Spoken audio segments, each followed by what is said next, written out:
Guys, Robbie Rowe here. Real simple, talking about glove side direction and using the connection ball to establish glove side direction. I've been doing a lot of things on glove side, even for guys that don't necessarily have an aggressive glove side fly out. I still really think, or really like the progressions for my glove side direction stuff, because of just the overall kind of sensory input that you get. So I've done stuff on counterbalance in the glove to establish direction. Now this one is just going to be a simple connection ball.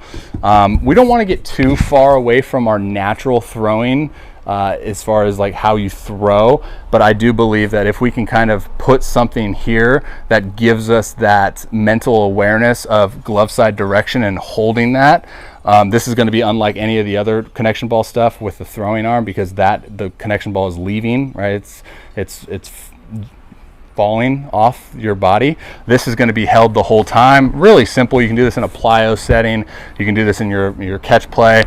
I think, again, it's just, for me personally, my feedback, and again, it's going to be probably different for everyone, but my feedback is that as soon as I can kind of put this in, now I have an awareness of that direction that I'm establishing, and not only the direction that I'm establishing, but the direction that I'm continuously trying to hold throughout my whole entire throw. So it's just going to very simple throw.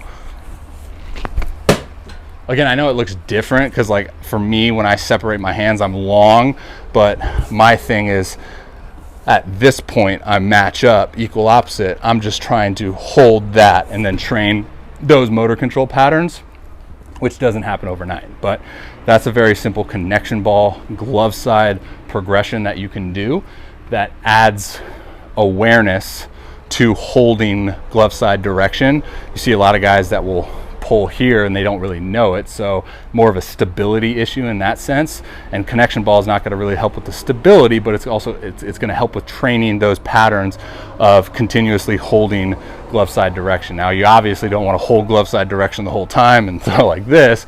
It's a natural product of when the drive leg hip internally rotates, it kind of goes in session with going to get that glove on.